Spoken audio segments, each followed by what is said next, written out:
বাসাবাড়ির কাজের কথা নিয়ে তো বিক্রি করলো, তো ওই দালালে বলতেছে এটাই বাসাবাড়ির কাজ, এটা আরো ভালো কাজ। তারপর ও বলতেছে আমি এই বাসাবাড়ির কাজে কাজ করবো না। তারপর বলতেছে অনেক ভালো, অনেক টাকা ইনকাম করতে পারবো। তারপর ও আর বুঝতে পারে নাই, যে রুম নিছে ওই রুমে ওরা দিয়ে রাখছে, আরো মেয়েরা আছে আশেপাশে আরো রুমের মধ্যে। তো তারা সেম একই কাজ করে তার অবস্থায়। তো হুট কইরা যখন তার রুমে একটা নিগ্রো লোক আসলো, একজন না প্রায় 3 জনের মতন আসলো। তখন দৌড়ে দৌড়ে মানে একজনের একটা গ্রুপের একটা মেয়েরে এক রকমের ড্রেস পরায় রাখে, ওর গ্রুপের আবার মেয়েদেরকে শর্ট ড্রেস পরায় রাখছে। তো ও আবার খুব সুন্দরী, তারপরে ওর শর্ট ড্রেস পরা রাখছে পরে 3টা নিগ্রো আসলো, অনেক দরজার সামনে গেল আর কি। তো কাউরে সে পছন্দ করলো না, তারা ওই মেয়েটারই পছন্দ করলো, বলতেছে ওই মেয়েরে 3 জনে খেলবো।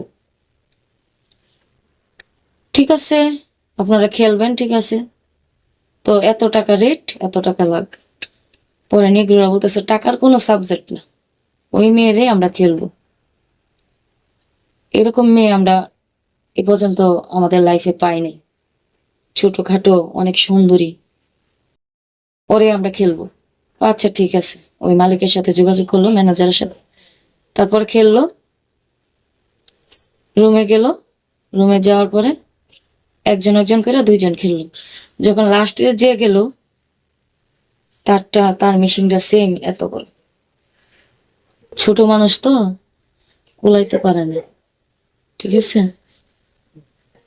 তারপরে ওই যেটা বড় বড় মেশিন, সে কি করলো, প্রথম তার ডাবগুলো তো গোল গোল, ছোট ছোট নারকেলগুলো অনেক ছোট ছোট। তারপর সে কি করলো, এই নারকেল 2টা ধইরা একদম চাপতে লাগলো। চাপার পরে সেই সেই শরীরে একবারে উলালালা উলালালা শুরু হয়ে গেল। উলালালা শুরু হয়েছে পরে তার নিচে দিয়ে একদম ভিজা গেল।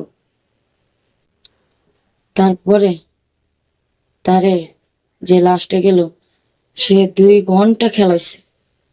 2 ঘন্টা খেলার এই যে এভাবে এভাবে এভাবে ধাপ ধাপ করে মারল।